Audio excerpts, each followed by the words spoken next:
वंदे पुरुषोत्तमम। आज हम जिस विषय को लेकर चर्चा करेंगे वो विषय है दान। हम लोगों ने दान करते हुए देखे हैं और अनेकों प्रकार के दान हम लोगों ने भी किए हैं।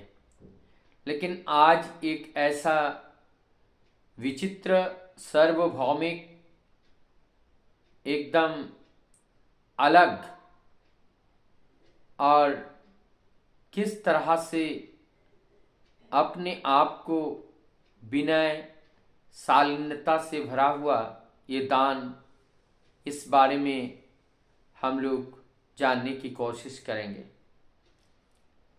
परम दयाल से ठाकुर जी के एक परम भक्त केदारनाथ भट्टाचार्य, ये बहुत ही निष्ठावान, अनुरागी, इनका जीवन शुरुआत में जिज्ञासु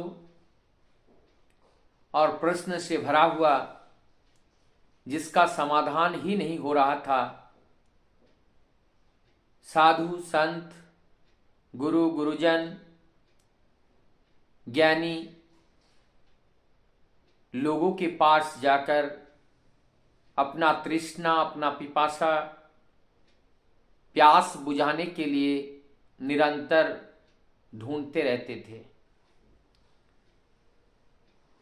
अत्यंत ज्ञानी होने के बजाय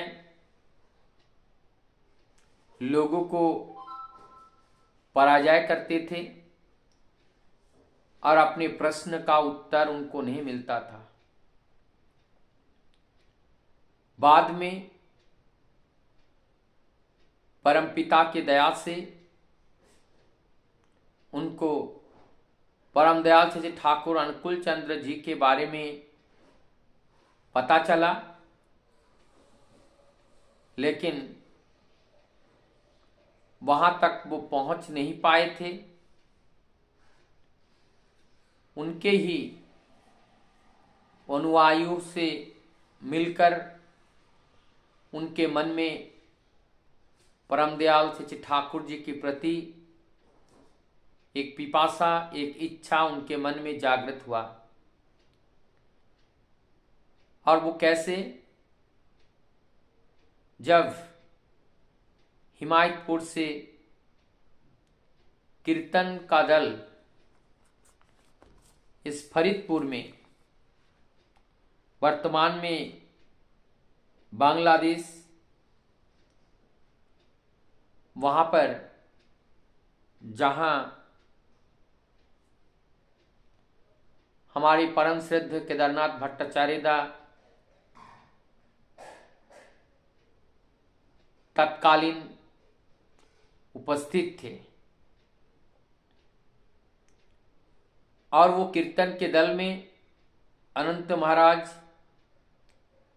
किशोरीदा और भी अनेक भक्तगण वहां पे आए।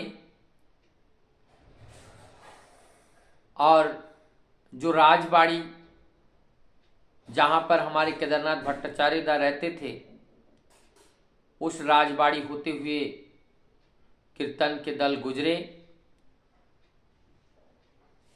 और उस कीर्तन की दल जाने से वहां पर भी अनेकों लोगों का दीक्षा हुआ। और हमारे परम श्रद्ध केदारनाथ भट्टाचार्य दादा का दीक्षा भी इस तरह से हुआ, जब वहां पे एक धर्म सभा का आयोजन किया गया था और वहां पे धर्म के बारे में, धर्म के विभिन्न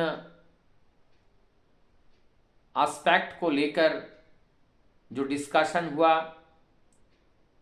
वहां पर हमारे परम श्रद्ध केदारनाथ भट्टाचार्य दा का मन की जो प्रश्न थी, सारे प्रश्न का उत्तर वहां पर मिला। उसके बाद जब उनका मुलाकात अनंत महाराज से हुई तो अनंत महाराज ने पहले कोई प्रश्न या कोई उत्तर उन्होंने नहीं दिए, सुनते गए सारी बातें। केदारनाथ दा का सारी बात सुनने के बाद अनंत महाराज दा ने बोले कि आप अनेकों दिन गवा दिए, अनेकों प्रश्न आपके अंदर है, लेकिन मैं आपसे केवल इतना ही कहूँगा, जब तक हम तैरने के लिए पानी में नहीं उतरते हैं तब तक हम तैरना सीख नहीं पाते हैं। तर्क वितर्क ना करके मैं इतना ही कहूँगा आपके लिए, ठाकुर जी का ये सत मंत्र लेने के लिए और छोड़ने के लिए कोई पैसे की जरूरत नहीं है। यदि इसको ग्रहण करने के बाद आपके अंदर कोई परिवर्तन या आपकी इच्छा की आपकी जो दृढ़ पिपासा है, उस पिपासा की तृप्ति अगर नहीं होती है तो आप छोड़ दीजिएगा। इतनी सी बात कहने पर इतना प्रश्न, इतनी बातें करने वाले हमारे परम श्रद्ध केदारनाथ दा दीक्षा लेने के लिए शिकार हो गए। उन्होंने दीक्षा ली अनंत महाराज से।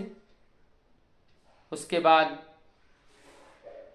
ठाकुर दर्शन के लिए सपत्नी और छोटे छोटे 2 बेटी के साथ वहां पहुंचते हैं केवल 7 दिन के लिए। लेकिन जब वहां जाने के बाद राजबाड़ी में वो कार्यरत थे, अनेकों उनका समस्याएं थी जो जीवन से जुड़ा हुआ, सारे समस्याओं को दरकिनार करते हुए ठाकुर दर्शन में जब गए और वहां ठाकुर जी का संग मिला, उनका स्पर्श मिला, उनका करुणा, दया, ममता, अनुकंपा, सब कुछ केदारनाथ दा को जब मिला, उनका जीवन में अमूल परिवर्तन दिखाई दिया। जीवन में वैराग्य आ गया। अब वो वापस राजबाड़ी जाना नहीं चाहता है। ठाकुर जी के चरण में अपने आप को समर्पित कर दिया और सभी लोगों से कह दिया, मैं और वापस नहीं आऊंगा। जो जीवन हमारा शेष रह गया, उतना जीवन मैं आप परम दयाल श्री ठाकुर जी के चरण में देना चाहता हूं।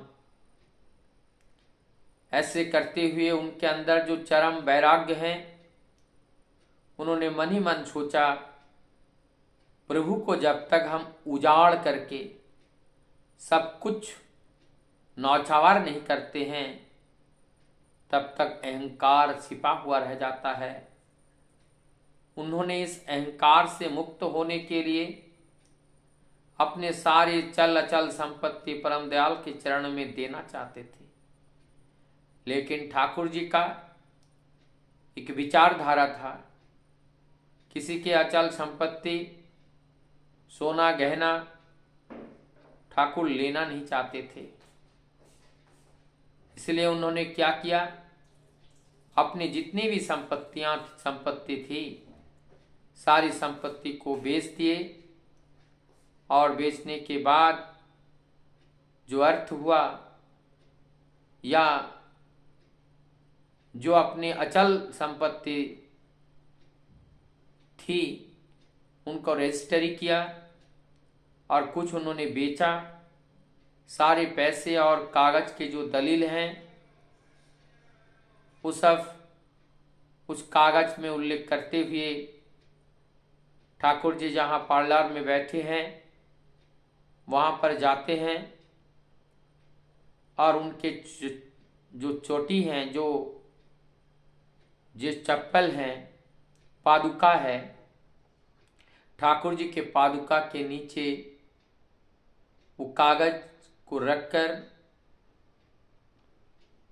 वहाँ प्रणाम करके वो चले गए। परम दयाल से ठाकुर अंतर्यामी भगवान जब वहाँ से उठते हैं, पादुका पहनने को होते हैं, उस कागज के ऊपर उनका नजर गया। उन्होंने देखा कि ये केदारनाथ भट्टाचार्य दा का लिखा हुआ दलील हैं। उन्होंने अपनी सारी चल अचल संपत्ति को प्रभु के चरण में निवेदन कर दिए। ऐसे थे हमारे परम श्रद्धा केदारनाथ भट्टाचार्य दा। भौतिक जगत के सारे ऐश्वर्यों उनको बांध नहीं पाया। उन्होंने परम पिता के चरण में देकर भौतिक बंधन से मुक्त पाए और उन्होंने अपने जीवन में परम दयाल ठाकुर जी को अपने जीवन सर्वस्व, अपने जीवन की आजीवन का आधार, अपने जीवन के चालक रूप में मनोनीत कर लिया और अपने संपूर्ण जीवन को प्रभु के चरण में देकर अंतिम सांस तक प्रभु के निर्देश का पालन करते रहे। वंदे